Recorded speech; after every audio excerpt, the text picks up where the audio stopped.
Disgust might be one of the most powerful emotions we feel. It's also the most misunderstood. In today's podcast, we'll explore what disgust is, how it helps us, and how it harms us. Specifically, let's address how to manage disgust if it's part of your OCD picture or part of your life, even if you don't have OCD. Welcome to the Free Me from OCD podcast. We're here to help you say yes to your life by saying no to the tyranny of OCD. Here you'll find information, tips, and tools to help put you back in the driver's seat of your life by taking your power back from OCD. I'm Dr. Vicki Rackner, your host. I call on my experience as the mother of a son diagnosed with OCD when he was in college, a physician, and a certified life coach to help you take back your life. So let's kick this off with the story about disgust. So this is a trigger alert. If you don't want to hear it, just fast forward about 20 seconds. One of my favorite scenes in the Barbie movie unfolds when Barbie confesses to her friends that her heels touched the ground. Dr. Barbie says, "Show me," then exclaims, "Black feet!" You see the disgust of Dr. Barbie, the other Barbies, and even Ken as they start to retch. I saw that expression of disgust among a different group in real life. A group of surgeons were sharing stories after an evening of dining and drinking at a medical meeting. A surgeon told us about a patient he treated when he was volunteering on a medical mission. A patient came into the makeshift hospital with a leg injury. As the surgeon cut away the dressing, he saw something moving in the open leg wound. He looked more closely and saw the wound crawling with maggots. These seasoned male surgeons who'd seen it all said almost in unison, "Ew!" One surgeon kept his calm and said, "I bet the wound wasn't infected. Maggots keep wounds clean." You know disgust when you see it or feel it. Disgust is a feeling of revulsion or profound disapproval when you encounter something offensive or poisonous or contaminating. Disgust is the most universal emotion on the planet. You can easily recognize the expression of somebody who's disgusted.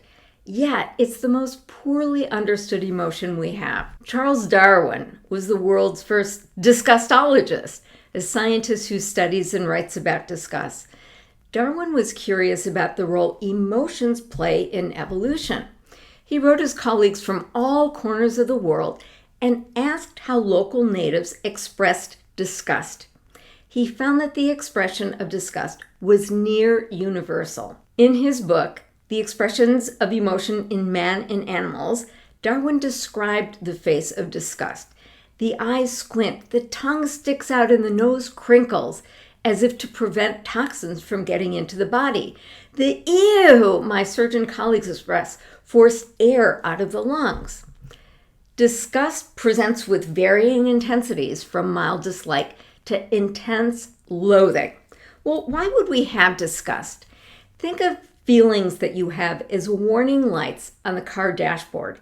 Emotions offer us information about what's happening around us and inside of us. The most powerful emotions that grab our attention most effectively offer information about threats to our safety. When we face life and death circumstances, our bodies activate the danger response. Fear triggers the fight, flee, freeze response to get us back to safety. In fact, our very survival is predicated on our ability to escape predators. What's the biggest threat to life after predators? It's disease. While most predators pick off individuals, communicable diseases can wipe out entire tribes. Think of disgust as a feeling that helps us avoid circumstances that increase the risk of disease. Steven Pinker describes disgust as intuitive microbiology. We can feel disgust by something we perceive with our physical senses, including sight or smell or touch or sound or taste. Disgust causes us to keep our distance from expelled body fluids like feces or vomit or urine or mucus or blood that could carry diseases. The triggers that evoke disgust may be the most diverse of any human emotion, ranging from dirty bathrooms to unappetizing food, to someone with poor hygiene.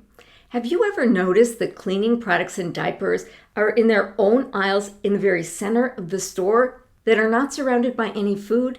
People don't buy food next to cleaning products because it's as if the food itself would become contaminated. So disgust compels us to keep our distance from people with signs of illness or places infested by insects or rodents or rotten food. Realtors talk about the challenges of selling houses with that funny smell. Some triggers for disgust are universal, where other triggers are much more culturally and individually influenced. Next time you're in Sweden, you can visit the Museum of Disgusting Foods. I once brought durian fruit into the house. Once I cut into it, there were screams, "That's disgusting! Get that out of here!" Intimacy lowers the threshold for what we consider disgusting. In a pinch, you might be willing to share your toothbrush with your partner. However, it's unlikely you would share it with a stranger. This intimacy disgust reset helps us change our baby's diapers or care for sick loved ones. In fact, the suspension of disgust establishes intimacy and may even strengthen love and community. Disgust compels us to stay away from, block off, or eliminate something offensive, toxic, or contaminating. This helps keep people safe and healthy. We can experience a different kind of disgust that's often been called social disgust or moral disgust. We can feel disgust by another person's appearance or actions or ideas or social standing. You may have disgust as you hear about pedophiles or clergy who perpetrate scams on senior parishioners or police officers who choke suspects in their custody. Some call social or moral disgust ways of preventing contamination of the soul. Now, we can understand social disgust from an evolutionary standpoint. In the Paleolithic era, our survival was tied to our ability to collaborate with others when we hunted. We depended on others. In order to live together, we had to define as a group what was and what was not allowed. Disgust helps you identify behaviors that are unacceptable, and those behaviors bring the threat of expulsion. Everybody may have disgust reactions to a morally tainted person, but the thing that's considered morally tainted may vary across cultures. There's an ongoing debate within the scientific community as to whether certain forms of social disgust, like being disgusted by another person's appearance, actions, ideas, or social standing, are learned and culture specific, or whether they exist in some form across all cultures. Now, let's talk about OCD and disgust. In a sense, people with OCD are safety-driven beings. OCD themes reflect different ways of describing how the world is unsafe. So people with OCD may be more sensitive to danger. They may respond to potential danger more robustly. A neuropsychologist did an experiment. He swished a pencil around the inside of a toilet, then touched one pencil to another, then touched it to another and another, to a maximum of 12 pencils. People without OCD said that the sixth pencil was no longer contaminated. People with OCD said that there weren't enough pencils in the world to make them clean. When he repeated the experiment with a pencil touching candy, there were no contamination concerns. Just as a reminder of how OCD works, a circumstance can trigger an obsessive thought that's deeply disturbing. This obsession creates intense feelings. Then the person performs compulsions to get relief from this unwanted feeling. So the feelings associated with cycles of obsessions and compulsions are usually fear and anxiety. However, disgust can be another feeling. And let me show you how. Over half of people with OCD wrestle with contamination themes. They see contamination differently than someone without OCD. Did you have the 10-second rule with your children? If a dropped food is on the floor for less than 10 seconds, it's safe to eat. Not so with someone with OCD. When we think about people with contamination themes, we know that they can respond with fear or anxiety. They think, if I touch the toilet, I'm going to get sick and die. However, other people with the same theme can respond with disgust. They think, I'll never feel clean enough and will obsess about this forever. So OCD compulsions can serve to either avoid harm or to avoid disgust. But people with OCD themes beyond contamination can experience disgust too. For people with symmetry and ordering themes, feelings of disgust may be associated with perceived messiness or disorganization. Think of how you feel when you watch the TV show Hoarders. Individuals with sexual obsessions may experience disgust in response to unwanted sexual thoughts or images. Now, part of this could be contaminated. After all, sex involves the exchange of body fluids. Somebody who has sex increases the risk of sexually transmitted disease. In fact, 1/3 of people with untreated OCD are either virgins or haven't had sex in many years. However, other people with sexual OCD talk about their disgust. They judge their sexual thoughts as immoral or wrong. Now, disgust appears to be a predictor of religious obsessions.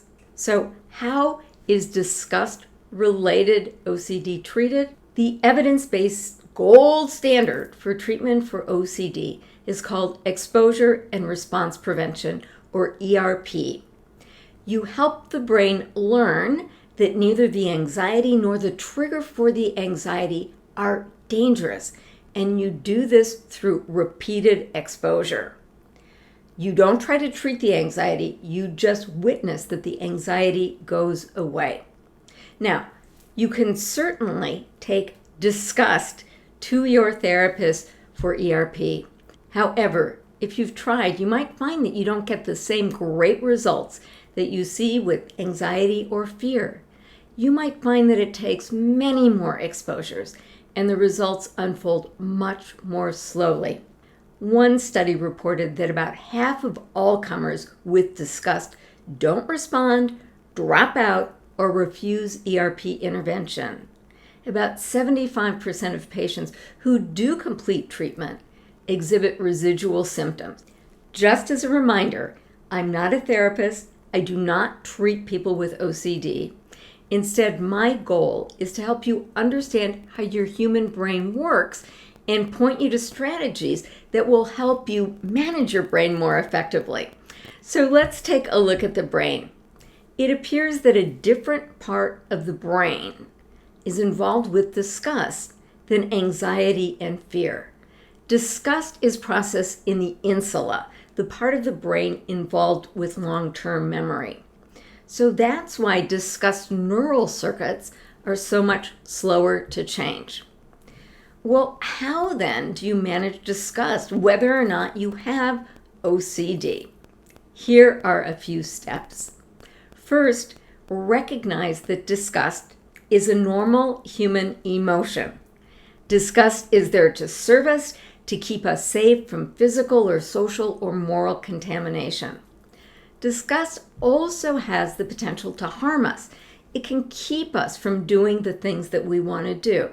So I can give you an example from my own personal experience, and I do not have OCD. I have a very specific trigger for my own disgust. I get disgusted by the sight of blood being withdrawn from my body or the bodies of people I love. I can watch strangers get their blood drawn. In fact, I once worked at a blood bank. So just to be clear, I don't have a phobia around needles.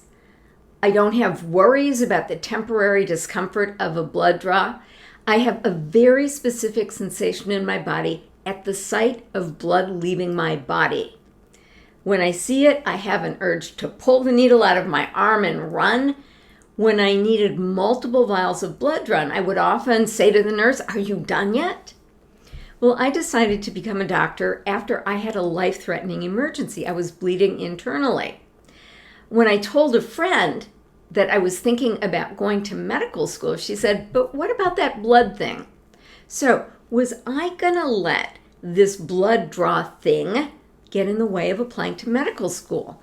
I certainly could have. No one would have even known. But I decided that my desire to become a doctor was stronger than my fear of disgust. I trusted that I could find a way of dealing with the disgust. Feeling disgusted was something I could learn to manage, and I did. So that didn't mean the disgust would go away. After all of these years being exposed to blood as a surgeon, I can still feel queasy when my own blood is drawn. But it's not going to stop me. So if you feel disgust, you too have a choice. You can decide whether disgust has control over you or you have control over it. So here are some specific steps, and you can sign up below to get a worksheet that will help you think about your own answers to some questions. So, what does disgust feel like to you? Where do you feel disgust in your body? How do you know that you're having disgust and not fear or anxiety? What triggers your disgust?